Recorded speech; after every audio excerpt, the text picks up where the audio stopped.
신실한 하나님의 종들의 설교, 강단의 거성. 당신에 대한 하나님의 뜻을 입증하라는 제목으로 부산 성경침례교회 조도희 목사가 전합니다. 본문은 로마서 12장 2절입니다.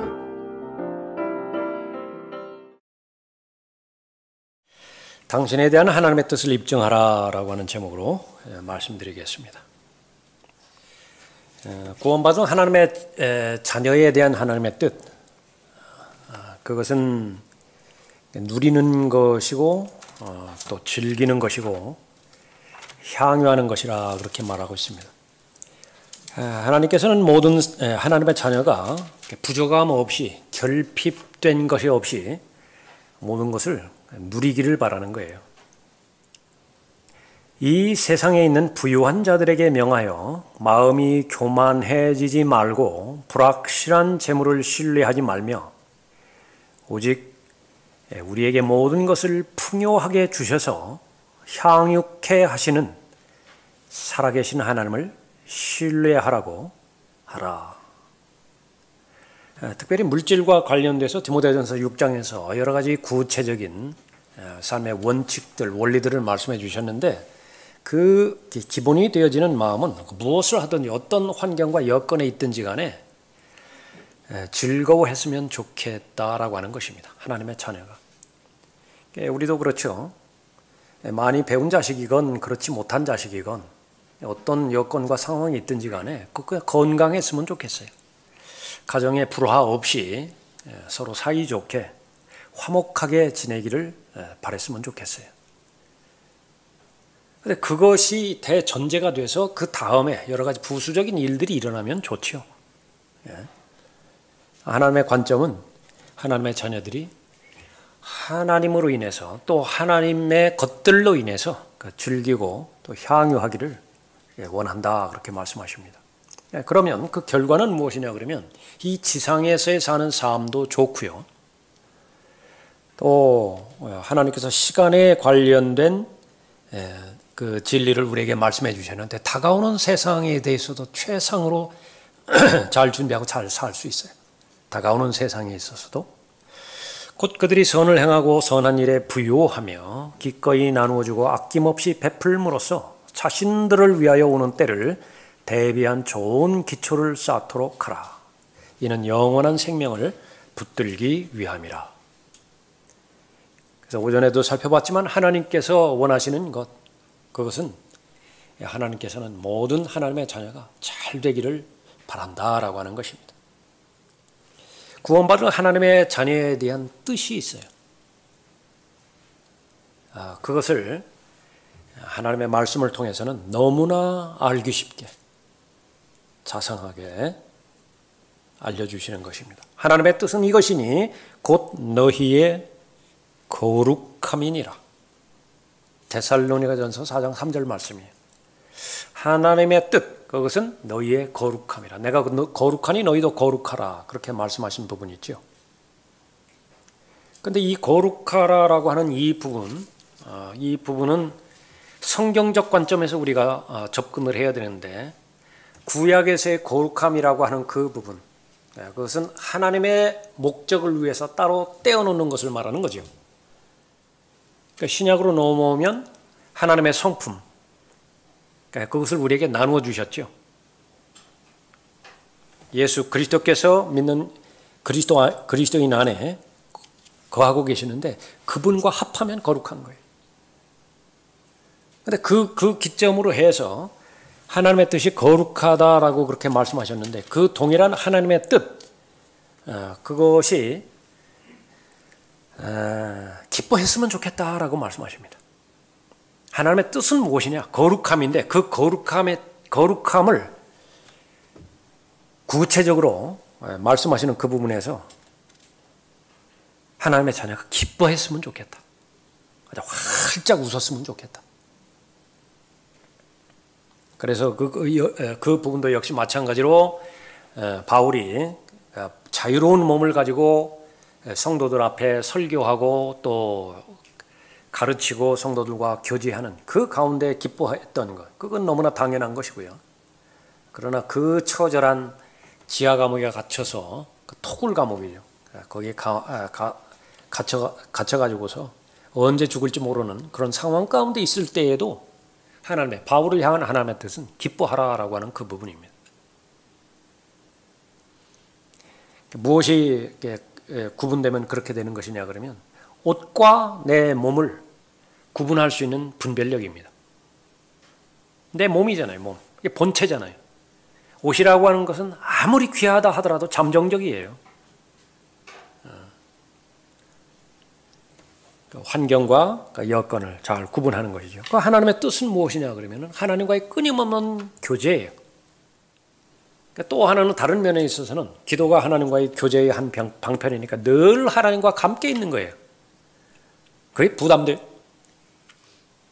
그러니까 모든 일에 감사하는 것이 하나님의 뜻인데 그것에 대한 전제 조건은 하나님으로부터 받은 것이 있다고 한다면 그것에 대해서는 정상적으로 반응하라. 하나님께서 은혜를 주셨고 자비를 주셨고 사랑을 주셨고 기도에 응답하여 주셨고 모든 것들 다 주셨는데 그 주신 것들에 대해서 하나님 앞에 감사를 하라. 하나님으로부터 은혜를 받았습니다. 그러니까 더도 말고 덜도 말고 그 사실만 말하라 그거죠. 그렇게 된다라고 한다면 행복할 것을 보장해 주시는 것입니다. 그래서 청직이라고도 말씀하셨고 다른 부분에 있어서 그러니까 나의 것에 해당되어지는 것을 나한테 주셨고 그 다음에 다른 사람에게도 얼마든지 줄 수 있는 것이 있어요. 그러니까 넘치는 샘물입니다. 넘치는 샘물. 그러니까 준다고 해가지고 고갈되지 않아요. 오히려 샘물이라고 하는 것은 계속 퍼주어야 새로운 물이 계속해서 생성이 돼서 그날 계속해서 더 신선하지요. 계속해서 받기만 하는데 주지는 않는다. 물도 죽어버립니다. 그 죽은 물이 쌓인 것이 사해예요. 사해. 얼마나 그 공기가 독한 것인지 그 위에 날아다니는 새도 기절할 때가 있다고 그러죠. 그 냄새 맡고 그 공기에 노출이 돼가지고 기절하는 새도 있다. 기절하는 새도. 얼마만큼 그 무기물로 구성된 그 부분이 독하면 그것이 청직의 역할이고 그렇게 되는데 그러면 사람의 생각이 사람 생각이 그냥 내 기준에서 내 생각의 기준에서 받기만 하는 것이 더 좋을 것 같아. 그러니까 받기만 하면 내가 더 풍요로울 것 같거든요. 예. 근데 필요가 채워질 때까지는 그것이 사실이에요. 표준 체중이 되지 않으면 힘들잖아요. 표준 체중이 돼야지. 근데 이제 표준 체중에 도달했으면 문제가 달라져요. 그러니까 도달했으면 부지런히 먹은 만큼 활동해주고 그렇게 해서 근력을 키우고 그 다음에 운동량을 소화시킬 수 있는 근력을 키워야 그 사람이 더 강성해지는 것이죠. 그런데 그 상태에서도 계속 받아들이기만 한다. 오늘날의 이제 문제로 대두되어지는 것이죠. 거기에서 해당되지 않는 질병이 없을 정도로 비만과 관련돼서 속에서 일어나는 병이든 밖에서 일어나는 병이든 다 문제가 되는 것이죠. 그래서 제일 자적으로 나에 대한 하나님의 뜻은 무엇인가? 향유했으면 좋겠다. 즐겼으면 좋겠다. 기뻐했으면 좋겠고 늘 하나님과 동행하며 하나님의 선하신 인도함 가운데 머물러 있어서 그 하나님은 우리에게 얼마나 많이 다양하게 밝게 보여주셨어요. 흔들리지 않는 반석이라고 말씀하셨잖아요. 흔들리지 않는 것은 없어요. 지금 아무리 견고해 보이고 아무리 튼튼해 보인다 하더라도 아무리 신뢰가 깊은 대상으로 보인다 하더라도 흔들리지 않는 대상은 없다. 유일하게 하나님만이 흔들리지 않는 것이에요. 하나님의 입에서 나오는 말씀에 약속의 말씀만이 흔들리지 않는 것이다. 하나님은 아브라함이 고백한 것처럼 방패라고 말씀하셨잖아요. 하나님은 아브라함을 지켜주는 방패가 되셔요. 에베소서 6장에 하면 얼마나 수도 헤아릴 수 없는 불붙은 화살들이 시간을 고려하지 않고 장소를 고려하지 않고 계속 날아옵니까? 그걸 다 막아내야 되는데 은혜의 방패로 하나님께서 다 막아주시는 것입니다. 하나님은 우리에게 영원히 배고프지 않게 하는 살아있는, 하늘에서 내려온 살아있는 빵이 되시고요. 또 영원히 목마르지 않는, 그 사마리아의 그 우물가에 여인이 떠가는 그 물은 아무리 길게 오래 가야 24시간 효력을 발생할 수밖에 없어요. 그 다음 날이면 또 그 물을 찾아야 된다.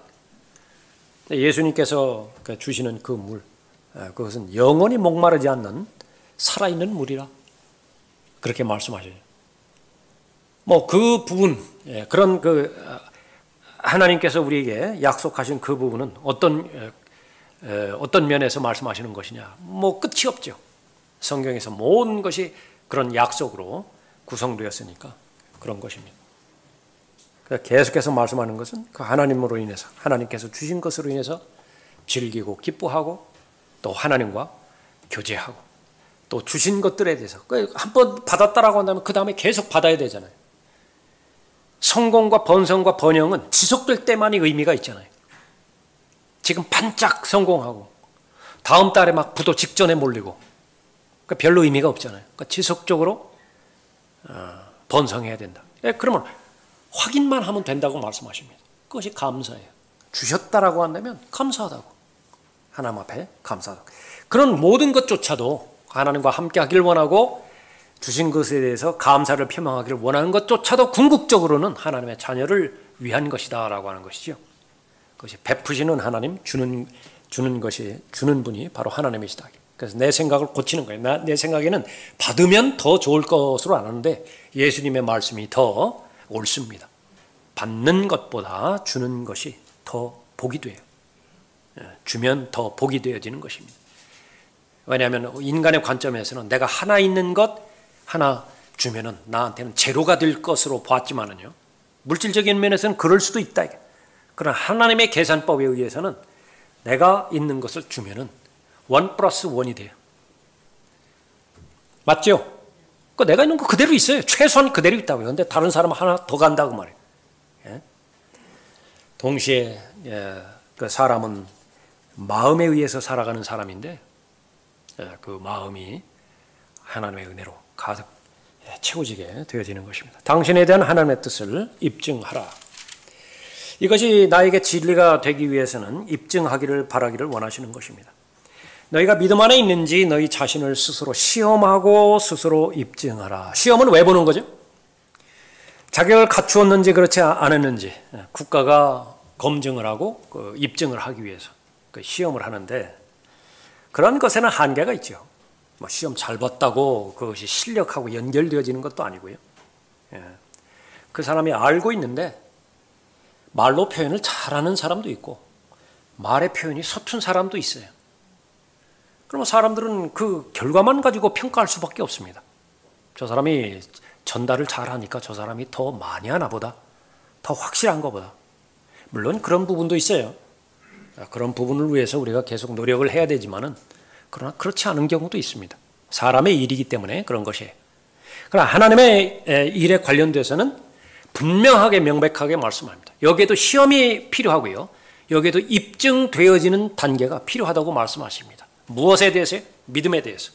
너희가 믿음 안에 있는지 너희 자신을 시험하고 스스로 입증하라. 예수 그리스도께서 너희 안에 계신 것을 스스로 알지 못하느냐. 그래서 여기 individual 항상 강조할 때 개인적으로 예수 그리스도를 영접해야 됩니다.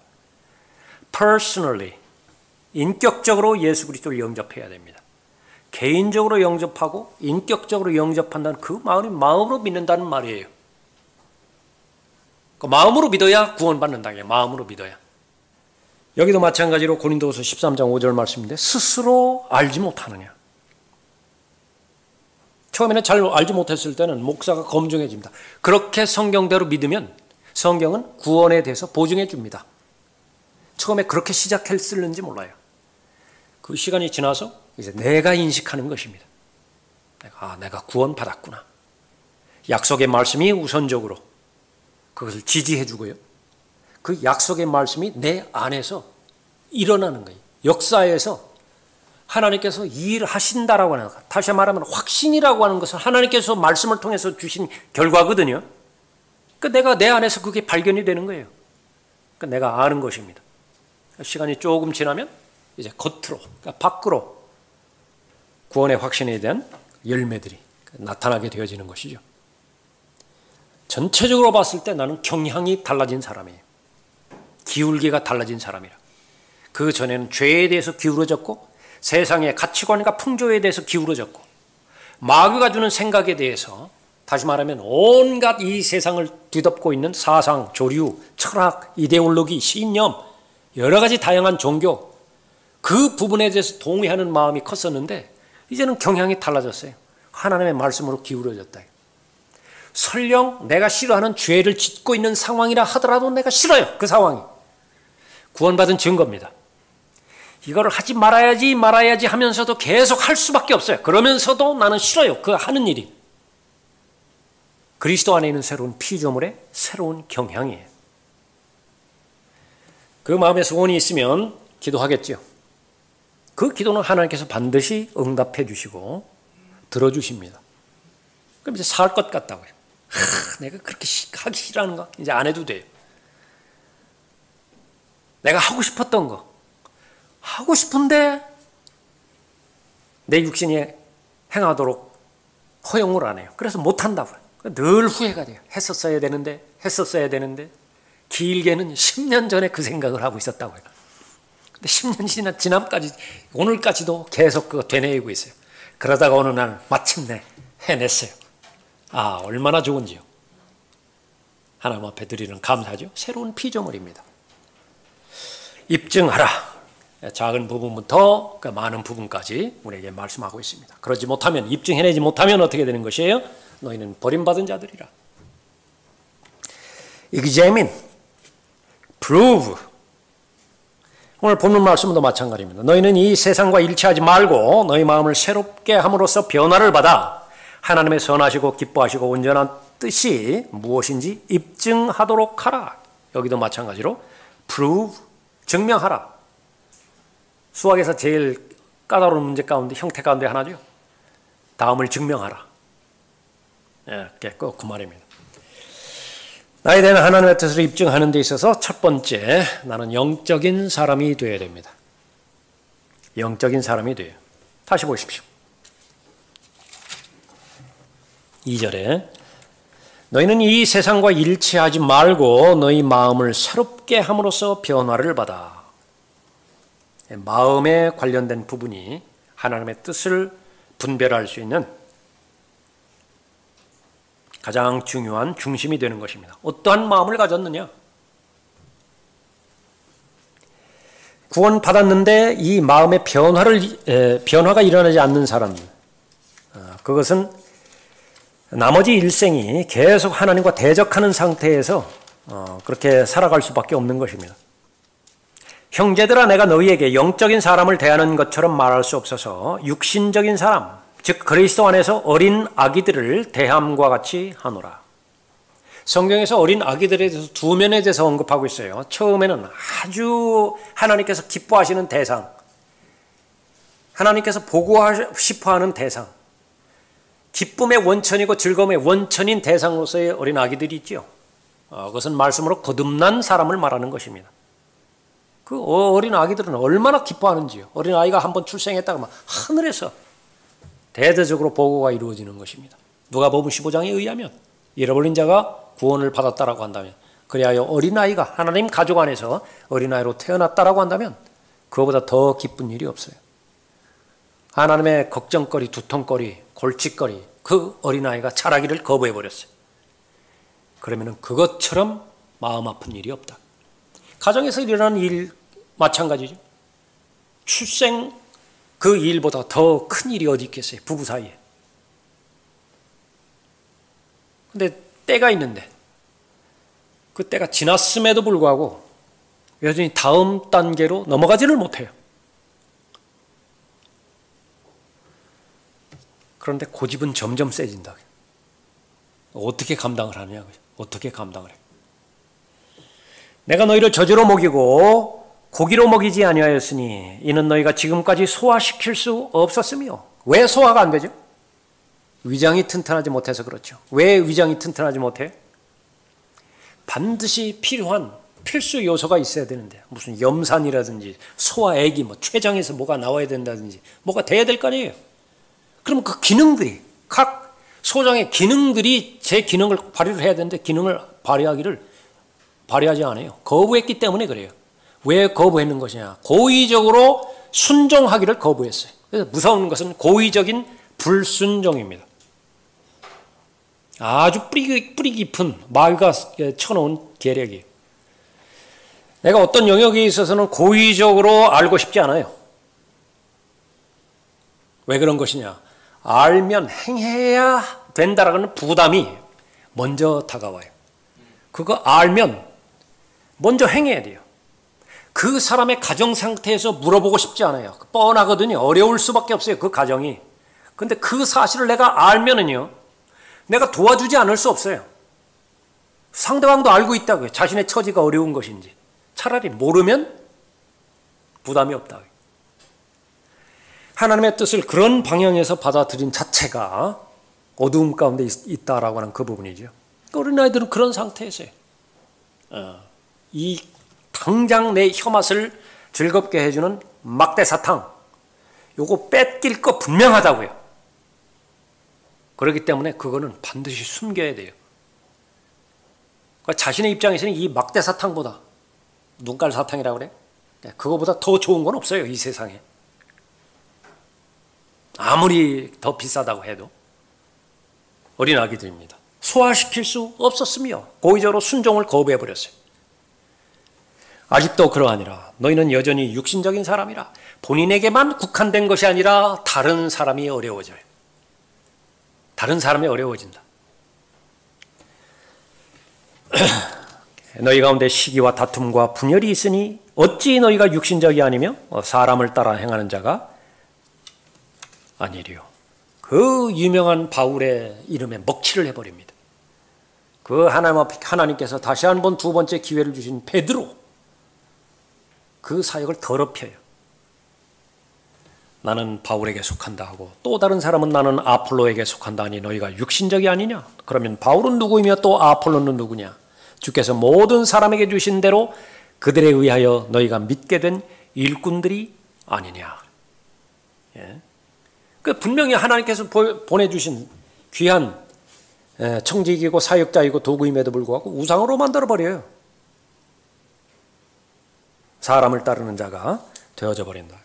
이 사람, 그것은 바로 이 육신이 최종권입니다. 자신의 감각이 최종권이에요. 다른 것들은 아무리 좋다 하더라도 내 자존심을 그렇게 상하게 한다? 그러니까 그거는 용납이 안 돼요. 구원 받았을지 모르지만은 성장이 지체되어 있다고 한다면 그 사람에게 아무리 쉽게 하나님의 뜻을 알려준다 하더라도, 그 심지어는 무슨 표적을 통해서 보여준다 하더라도 거기는 해답이 없어요. 제일 먼저 나에 대한 하나님의 뜻을 알기를 원하는가? 왜냐하면 그 하나님의 뜻을 알아야 그 하나님의 뜻을 실행할 때에 나에 대한 계획, 정말로 내가 구원받은 의미, 하나님께서 나를 새로운 피조물로 재창조해 주신 그런 의미를 내가 아는 것인데, 그 사실을 믿는 것이죠. 영적인 사람과 이 관능적인 사람, 그 중간에 놓여져 있는 사람, 그 사람은 이제 혼적으로 살아가는 사람입니다. 그 사람의 자신의 혼, 다시 말하면 자신의 지성, 감정, 자신의 의지, 그러니까 이것이 최종 권위가 되는데요.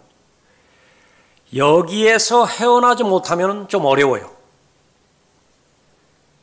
그래서 결론적으로 하면 하나님의 말씀이 우리에게 주어진 것은 내가 혼적인 사람의 영역에 있는 것인지 아니면 영적인 영역에 있는 사람인 것인지 그걸 분별해내기 위해서 하나님의 말씀을 주신 것입니다. 예. 이 혼적인 사람, 사람의 지성과 의지와 감정에 의해서 통제되어지는 사람이에요. 자신의 혼적인 능력이 있기 때문에 그 이해도에 있어서, 문해력에 있어서 지장을 받지 않습니다. 그러나 성경에서 언급될 때 지식이라고 하는 것, 그것은 인격의 변화를 주는 영향력을 말하는 것이고요. 마음의 변화를 통해서 삶의 변화까지 줄 수 있는 영향력을, 그 힘을 가지고 있는 것이 지식이에요. 통치자들이라고 지식이 없어요? 아무나 통치자 안 되잖아요. 대단한 지식이 있어야 통치자의 그 지위를 가질 수 있겠죠. 학자들, 학식 있는 자들, 그 사람의 지성을 누가 따라가겠어요? 다 그 사람의 지식 앞에 굴복하고 다 배우려는 자세를 가지고 될 수 있으면 돈이 얼마나 요구되든지 간에 그 과정을 이수를 하려고 하잖아요. 그러나 성경은 그것과는 상관이 없다. 그러나 우리가 온전한 자들 가운데서 지혜를 말하노니 이는 이 세상의 지혜도 아니요 무로 돌아갈 이 세상 통치자들의 지혜도 아니니라. 다만 우리가 신비 속에 있는 하나님의 지혜를 말하노니 이는 하나님께서 세상 전에 우리의 영광을 위하여 미리 정하신 감추어진 지혜니라. 이 지혜는 이 세상의 통치자들 가운데서는 아무도 몰랐노라. 만일 그들이 알았더라면 영광의 주를 십자가에 못 박지는 아니하였으리라. 만일 그들이 알았더라면 영광의 주를 십자가에 못 박지는 아니하였으리라. 여기에 가장 가까운 대상이 바리새인들, 서기관들이에요. 제사장들입니다. 구약에 대해서 훤한 사람이에요. 지식으로 말하자면, 지성으로 말하자고 한다면 누구나가 다 동의하는 것입니다. 예수님 당시에 가말리엘, 그러면 요즘으로 말하면 어디에 비유를 할까요? 그러니까 비교의 대상이 안 돼요. 그 당시에 가말리엘 그렇게 하는데 지금은 비교할 수가 없어요. 무슨 세 개 대학, 네 개 대학에서 박사학위를 받았다. 그것으로도 견주어주지가 않아요. 그렇게 대단한 사람들이 현존하고 있었다고요. 메시아에 대한 지식에 대해서는 훤했다고요. 그 장 본인이 메시아를 직접 죽였어요. 그래서 성경을 자세히 알아봤더니요, 고의적인 불순종이에요. 메시아인 줄 알았어요. 그런데 무엇 때문에 죽였느냐 그러면 자신의 기득권을 인정해 주지 않은 거예요. 제사장들의 위치, 서기관과 바리새인들의 위치를 인정해 주지 않고 자신들이 근거 없이 쳐놓은 기준, 그것을 범해버렸어요. 창녀와 세리는 구원받으면 안 돼요. 그러니까 거기서부터 시작해서 이방 여인이 구원을 받는 거예요. 그러니까 그것도 말이 안 돼요.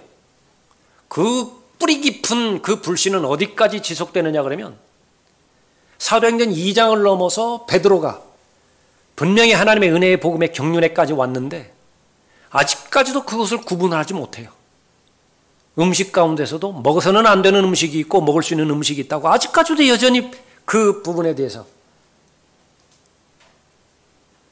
분별하지 못하는 거지요. 자신의 메시아를 죽인 거예요. 그런데 하나님께서는 자비 베풀어 주셔서 그것을 무지 가운데 메시아를 죽였다고 평가해 주시는 거예요. 예수님의 기도에 따라서. 저들을 용서해 주시라고 그랬잖아요. 무슨 짓을 하고 있는지도 몰라요, 지금. 그래서 또 한 번 기회를 주셨는데, 그 이제 부활하신 예수 그리스도죠. 부활하신 예수 그리스도, 자신들의 메시아도 또 거부해버렸어요. 예. 그것이 지성입니다. 통치자들의 지혜예요. 무엇을 할 수 있는 것이냐? 아무것도 없어요. 마음의 문제입니다. 정보의 양의 문제가 아니라, IQ의 문제가 아니라 마음의 문제라게, 마음의 문제. 그래서 그 마음이 어린 아이와 같은 마음이라고 한다고 한다면 하나님께서는 보장해 주세요. 진리를 깨달을 수 있다고, 진리에 순종할 수 있다고. 이 지혜는 세상의 통치자들 가운데서는 아무도 몰랐노라. 만일 그들이 알았더라면 영광의 주를 십자가에 못 박지는 아니하였으리라. 그래서 그러면 어떻게 가능한 것이냐? 그래서 거듭나야 돼요. 성령에 의해서만 가능한 것입니다.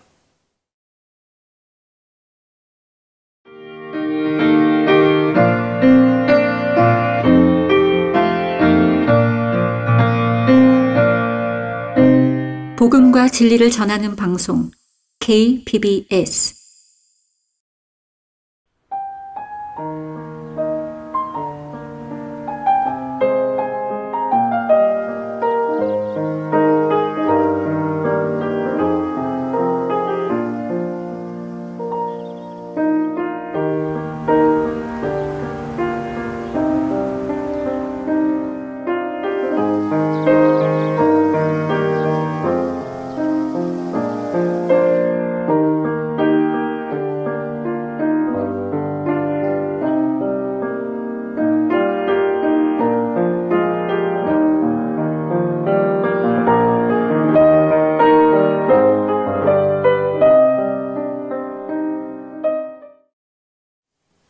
성령을 배제시키고 아무리 많이 공부하고 아무리 많이 수도하고 명상하고 그렇게 한다 하더라도 불가능하다. 그러니까 성령께서 오셔서 우리의 죽은 영을 다시 살려주셔야 되는 것이지요. 거기에 그 기능이 있다고요. 영의 기능이 있어요. 지금까지는 혼적인 기능으로만 알아왔는데 혼적인 기능을 통해서는 하나님을 결코 알 수 없어요. 하나님은 영이시기 때문에 그렇습니다. 영을 통해서만 하나님의 영으로 계시는 하나님을 알 수가 있는 것이죠. 그러나 하나님께서 이것들을 우리에게 그의 영으로 나타내셨으니 이는 성령께서는 모든 것 심지어 하나님의 깊은 것들까지도 통찰하시기 때문이라. 사람의 일을 그 사람 안에 있는 사람의 영이 아니면 누가 알리요? 이와 같이 하나님의 일도 하나님의 영이 아니면 아무도 모르니라. 우리가 세상의 영을 받지 아니하고 오히려 하나님께로부터 온 영, 성령, 하나님께로부터 온 영을 받았으니 이는 우리로 하나님께서 우리에게 값없이 주신 것들을 알게 하려 하심이라 그러죠. 영적인 사람이 되지 않으면 하나님의 뜻을 알 수가 없는 것입니다. 그 영적인 사람이 되지 않고서도 얼마든지 자신의 의지로 담배 끊을 수 있어요. 자신의 의지로 술 끊을 수도 있습니다. 하나님의 뜻에 입각해서 기도하면 그 기도에 응답받을 수 있습니다. 그것은 진리이지만은 그러나 술을 끊는 모든 사람이 다 영적인 사람이냐, 담배를 끊는 모든 사람이 다 영적인 사람이냐, 그건 아니라 그건 보장이 없어요. 그런데 거기에 속는 거예요. 자신이 결심해서 열심히 행해놓고.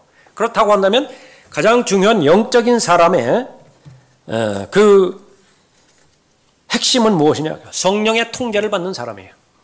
성령의 간섭을 받는 사람이고 성령의 인도를 받는 사람입니다. 생각, 두 가지 생각이 있어요. 나의 생각이 있고 하나님의 생각이 있습니다. 그 하나님의 생각이 더 위에요. 마찬가지로 말, 두 가지 말이 있습니다. 성령께서 허락하시고 원하시는 말이 있고 내가 원하는 말이 있습니다. 영적인 사람, 성령의 능력으로 자신의 생각과 말과 행동을 통제할 수 있는 사람을 말하는 것이죠. 어떻게 할 수 있죠? 열매를 보고 알아요. 그것이 갈라디아서 5장 22절, 23절에 나와 있는 9가지 특성으로 되어 있는 성령의 열매인 것입니다. 시간차가 있습니다. 역시 마찬가지로 제일 먼저 내가 맛보아 아는 거예요. 열매는 반드시 맛이 있습니다. 맛보아서 알게 돼 있어요. 지금까지는 수박을 겉으로만 봤다고요. 제일 가깝게 보는 것이 혀로 겉껍질을 핥을 수 있을 때 거기까지는 해봤어요. 근데 정작 수박 맛은 못 봤어요. 근데 진짜로 수박을 알게 될 경우에는 수박을 깨야 되고 그것을 맛보아서 그 즙이 식도를 통해서 넘어갈 때죠. 그러면 아는 것이라. 그것을 경험적 진리입니다. 시간이 좀 지나면 이제 다른 사람도 알아요. 다른 사람도 알게 된다. 열매라고 하는 것은 나만을 먹기 위해서 존재하는 것이 아니라 다른 사람도 나누어 줘야 된다. 그 열매를 30배 맺어야 되고 그래서 60배 맺어야 되고 더 많이 맺어야 돼요. 100배를 맺어야 된다. 그래서 그 영향력이 점점 더 확대가 되어지죠. 내가 복음을 알았다고 한다면 나만 구원받을 수 있죠. 그러나 그 복음의 영향력이 계속해서 밖을 향해서 퍼지면 더 많은 사람들이 혜택을 받는 것입니다. 우리가 매주마다 이렇게 보고하는 것이지만 얼마나 많은 사람들이 주의 구원의 열매, 구령의 열매죠. 그걸 맛보아하는 것이에요. 거기에 참여하는 것입니까? 그 사람의 특징, 그리스도께 속한 사람이죠. 그리스도께 속한 사람들은 육신을 그 욕정과 정욕과 함께 십자가에 못 박았느니라. 만일 우리가 성령 안에서 산다면 또한 성령 안에서 행하자. 오전에 살펴봤던 것처럼 걸어가자. 성령과 함께 걸어가자. 걸어가기 위해서는 성령의 생각을 우선 알아야 되고요. 성령의 생각을 알기 위해서는 제일 먼저 전제되어야 되는 것이 내 의지가 있어야 돼요. 하나님의 뜻을 알고 싶다. 나도 하나님의 뜻대로 살고 싶다. 그 의지에 대한 입증하는 것이 몸을 들이는 것입니다. 헌신하는 사람은 덮어놓고 헌신하는 것이 아니라 나도 좀 그렇게 살아보고 싶다. 왜? 하나님을 믿으니까. 나에 대한 하나님의 뜻이 뭐예요? 즐기라는 거예요. 향유하라는 거예요. 인조이 하라는 것입니다. 무엇을 하든지 그냥 기쁨으로 했으면 좋겠어요. 무엇을 하든지 하나님께서 주신 것에 대해서 알았으니까 거기에 마땅한 반응이 감사 아니에요? 하나님께서 그 전체를 뭉뚱그려서 거룩한 삶이래요. 하나님의 뜻은 거룩함이래요. 거룩함. 꼭 거기에 뭐가 나쁜 것이 있죠? 그 뜻대로 행하는 데 있어서 무슨 방해가 있어요? 그러니까 내가 원한다고요. 그 동기는 하나입니다. 하나님을 믿는 거예요. 하나님은 좋으신 분이다. 하나님께서 나에게 주시기 원하는 분이다. 그렇게 해서 몸을 들였을 때에 그 다음 단계는 이제 하나님의 말씀을 통해서 나에게 하나님의 생각과 하나님의 뜻을 알기를 원하는 것입니다. 하나님의 말씀은 살아있고 능력이 있어 양날이는 어떤 칼보다도 예리하여 혼과 영, soul, spirit. 하나님 말씀만이 가능한 것이 있는데 하나님의 말씀만이 혼에 속한 생각이냐 영에 속한 생각이냐 이것을 분별해낸다고 하는 거예요. 나는 혼적인 사람으로서 종교생활하는 것이냐, 나는 영적인 사람으로서 하나님께서 말씀하시는 참된 기독교 신앙의 열매로서 하나님과 동행하며 하나님을 섬기는 것이냐, 어떻게 구별해요? 여러분들 어떻게 구별해요? 그 모습은 똑같은데 지금. 그것은 여러분이 하나님의 말씀만이 믿음에 있어서의 최종권이고 실행에 있어서의 최종권이라고 확신하기 때문에 그렇습니다.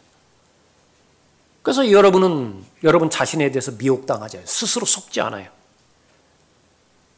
말씀을 존중하는 사람의 특징이죠. 어떤 칼보다도 예리하여 혼과 영 그리고 관절과 골수를 찔러가르고 마음의 생각들과 의도들을 판별하느니라. 마음의 생각들과 의도들 어떤 판별을 하죠? 나를 기쁘게 하는 설교냐? 나를 기쁘게 하는, 다시 말하면 내 실력을 입증하고자 하는 동기에서 하는 성경 공부냐? 그 모든 것들이 나는 사라진다 하더라도 하나님의 영광이 돌아가고 잃어버린 혼들에게 복음이 증거돼서 구원에 이르게 하는 하나님의 능력의 복음인 것이냐? 어떻게 구분하느냐 그 말이에요. 생각의 의도들을 어떻게 구분을 해요? 하나님의 말씀으로 구분하는 거죠. 저지를 사용하는 자는 누구나 의의 말씀에 능숙하지 못하나니 이는 그가 악이기 때문이요. 단단한 음식은 장성한 사람들의 것이니 그들은 그 말씀을 사용함으로 감각들을 단련하여 선악을 분별하는 사람이다. 계속 강조하는 것은 뭐예요? 고린도전서 2장에서 영적인 사람이냐 혼적인 사람이냐 분별하는 것은 뭐예요? 분별력이에요. 히브리서 4장 12절에서 하나님의 말씀이 왜 주어졌어요? 분별력 때문에 주어졌어요. 혼에 속한 것인지 영에 속한 것인지 분별해내라. 히브리서 5장 14절에서도 누구는 왜 저제에 해당되어지는 그 말씀에만 머물러 있고 의에 해당되어지는 능숙한 말씀에는 단련되지 못한 것입니까? 역시 분별력 때문에 그래요. 모든 것들은 바로 하나님의 말씀, 그것을 제일 먼저 하나님의 말씀에 내가 알아야 되고요. 그러니까 여러분은 부지런히 하나님의 말씀에 노출돼야 된다고요. 하나님의 말씀에 노출된다는 것은 무엇이죠? 기러기가 독수리가 공중에서 날아다니는 걸 말하는 거예요. 공중에서. 휑휑 날개치 올라면 젖고 좀 피곤하면 그냥 멈춰도 그냥 계속 날아가잖아요. 그 독수리가요 정글 속에 한번 있다고 한번 생각해봐요. 막 숲이 우거지고 나무가 막 조금만 날개짓을 한다 하더라도 막 걸리적거리고 독수리 그 도움다제 해가지고 날아가는 모습 보셨습니까? 비행기 뜨는 거하고 똑같아요. 다다다다다 달려가다가 그 다음에 이제 올라가는 거예요. 올라갈 공간이 있어야죠. 막 콱콱 막혀가지고서. 심지어는 더 물에 빠졌다고 한번 생각을 해보세요. 물에서 독수리가 무슨 힘을 쓰나? 물고기가 어디 있을 때 제일 자유로워요? 물 안에 있을 때 자유롭다고요. 그래서 물 그 밖으로 나와가지고서 무슨 가끔가다 뭐 상어나 이런 것들이 해변가로 와가지고서 바다로 들어가지 못할 때 사람들이 막 거들어가지고 바닷속으로 넣어주고 그런 그 부분 봤죠? 그 얼마나 괴로워요. 여러분. 하나님의 말씀에 노출된다라고 하는 말은 물고기가 물 안에 있는 것을 말하는 거예요. 독수리가 창공 안에서 헐헐 날아가는 것을 말하는 것입니다. 뭐 부담되죠? 마귀가 부담을 주는 것입니다. 하나님의 뜻을 간파할 때에 무언가가 손해를 당할 것이다. 지금까지는 무난하게 자라는데 생활하는데 하나님의 뜻, 선포된 하나님의 뜻에 순종하려고 했을 때 문제가 닥칠 것이다. 근데 나도 어느 정도 예상이 돼요. 어떤 문제가 될 것인지. 공부 잘하는 사람, 어떤 사람이 말했어요. 쉬운 선택을 거부하는 거다. 우리 사회에서도 그래요. 그런 원리가 통한다고요. 우리 몸은 계속 돌아다니기를 원하고 움직거리기를 원하는 것이고 이렇게 싸돌아다니기를 원한다고요. 근데 공부하는 것은요, 그거 통제해야 돼요. 책상과 걸상 앞에 탁 가두어 놓고 집중해야 된다. 그렇게 해서 생각도 마찬가지입니다. 생각도 쉽게 하는 것은요, 그냥 생각나는 대로 생각해 주는 거예요. 이 생각하면 이 생각하다가 또 저 생각 들어오면 그 생각하고 뭐 이거 보다가 저거 쳐다보다 그러는데 공부라고 하는 것은 아주 집중해야 돼요. 몰입해야 돼요. 다른 생각이라면 그걸 의지적으로 차단시켜 버려야 돼요. 그래야 결과가 나오죠. 마찬가지로 이 하나님의 말씀에 의해서 하나님의 생각에 사람이 되고 판별력을 갖고 판별하느니라, 분별하느니라. 그러니까 그렇게 됐을 때의 영적인 사람이 되어지는 것입니다.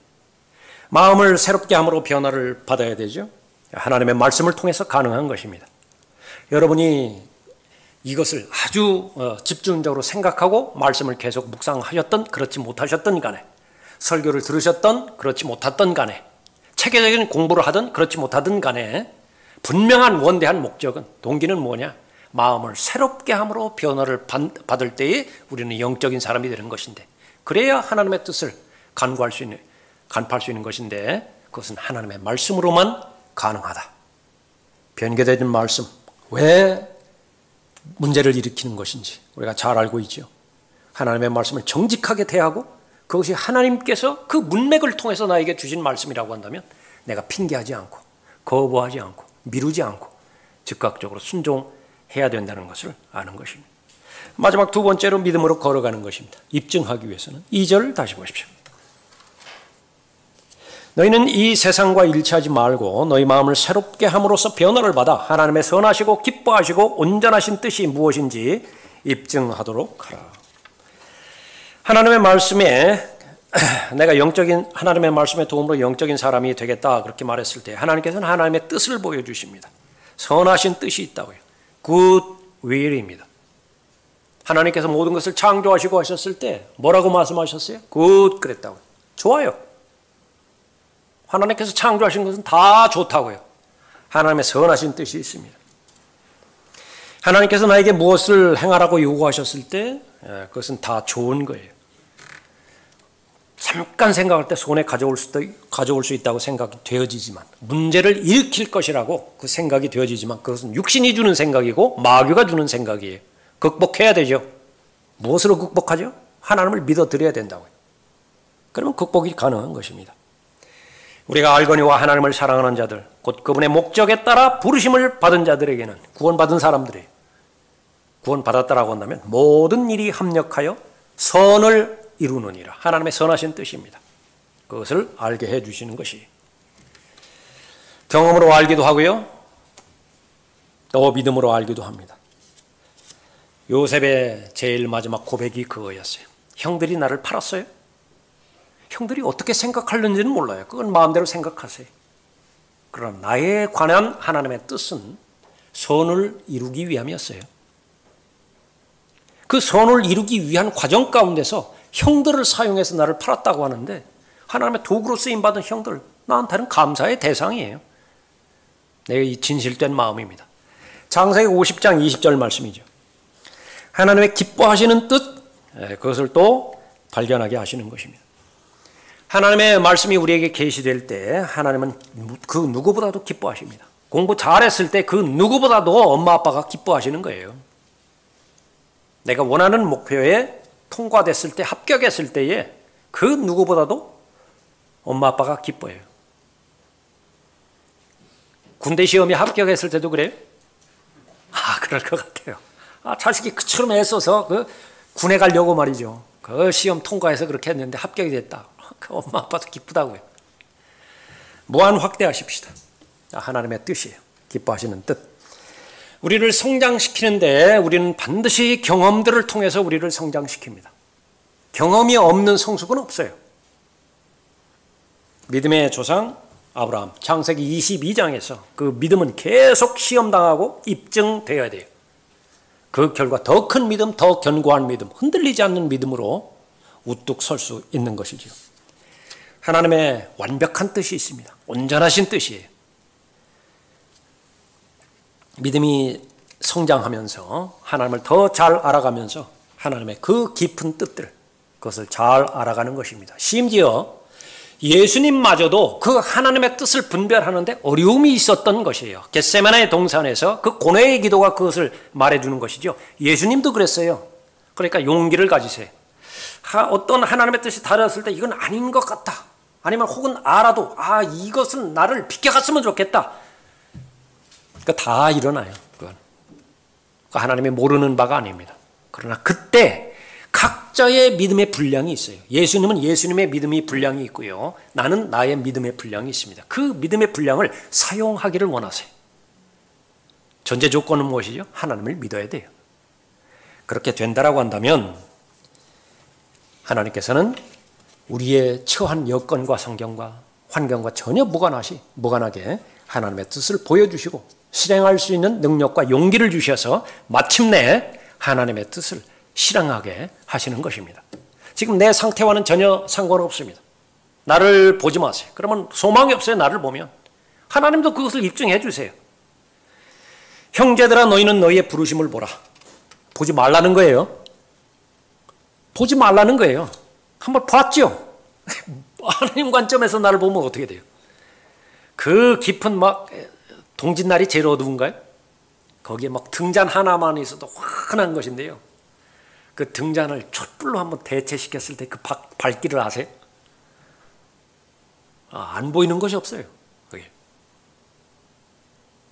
그 전등불로 대체해봐요. 근데 거기까지입니다. 거기까지. 그 앞에 태양이 쪼였다. 불도저 앞에 삽질이죠. 그 비교가 안 돼요. 자기들끼리 스스로 비교하고 측정했을 때는 무언가 되는 줄로 알았지만은 하나님 앞에서 비교할 대상이 있겠는가? 그렇기 때문에 자기 바라보지 말라요. 바라봐야 어떻게 돼요? 지혜를 아무리 자랑해봐야 육신을 따라 지혜로운 자가 얼마나 되겠느냐? 또 권력이 있다고 자랑했어요? 하나님의 권세 앞에서 그 권력을 한번 비교하고 대조해봐라. 권력 있는 자가 누구라고 그렇게 장담하겠는가? 하나님의 목적은 그러한 자들, 권력 있다고 자랑하는 자들, 지혜롭다고 자랑하는 자들, 능력 있다고 자랑하는 자들을 하나님께서 무시할 목적으로 없는 자들, 배우지 못한 자들, 무능력한 자들, 그것을 부르셔서 구비시켜서 증거하게 하신 것이죠. 하나님의 뜻을 알게 해주시고 실행케 하심으로 인해서 증거하게 해주신 것이에요. 여기서 오늘 복음을 증거해서 혼들을 잃어버린 혼들을 이겨왔죠. 누가 이렇게 하죠? 누가 이런 능력이 있어요? 조금만 시간 더 나면 우리가 하늘에서 그리스도의 심판석을 통과해서 그 영원으로 들어갔을 때 이 혼의 가치, 그때 가서야 비로소 알 것이라고요. 혼의 가치가 얼마나 귀한 것인지. 왜 하나님께서는 무슨 인도를 누구와 바꾸지 않겠다고 그랬습니까? 셰익스피어라. 인도를 셰익스피어 바꾸지 않겠다. 하나님의 표현은 무엇이에요? 이 세상 전체, 이 세상을 다 돈으로 환전시키라고 해요. 이거 얼마 나오겠죠? 이것도 얼마 나오겠죠? 이거 얼마 나오겠죠? 다 돈으로 환전시키라고 해요. 그래서 한 사람의 혼의 가치와 비교해보라고 해요. 절대로 안 바꾼다고 해요. 그만큼 혼의 가치가 있는 것인데 여기에서도 짐짓한 그런 내용이지만 올라가 보면 실체가 드러나잖아요. 그 진가가 그때 드러나잖아요. 누구를 통해서 가능한 것이냐? 하나님의 뜻을 알고 실행한 사람을 통해서 가능한 것입니다. 하나님과 동행하고 또 하나님의 뜻을 알고 또 하나님의 뜻을 입증한 비결, 제일 먼저 자신의 몸을 하나님 앞에 드리는 것입니다. 그러면 구원의 확신이 더 커져요. 자신의 몸을 하나님 앞에 드리고 내 몸과 마음과 생각과 의지, 모든 것들을 하나님 앞에 드릴 때에 하나님께서는 하나님의 말씀을 통해서 하나님의 뜻을 계시해 주십니다. 그 하나님의 뜻은 내가 보기에는 이해가 되지 않고 또 의심이 가고 그런 부분이지만 하나님의 생각은 내 생각과 다르다라고 하는 것을 대전제로 했을 때 하나님의 생각은 무조건 옳아요. 무조건 선한 것입니다. 하나님의 뜻은 무조건 하나님을 기쁘시게 하는 것이고 그 완벽한 뜻이에요. 그 사실을 잘 믿어드릴 때에 신뢰할 때에 여러분 개인에 대한 하나님의 뜻을 알게 해주시고 여러분은 입증해 드릴 수 있습니다. 그것보다 더 가치 있는 인생은 없어요. 그것보다 더 성공적인 인생은 없는 것입니다. 다 같이 일어나시겠습니다.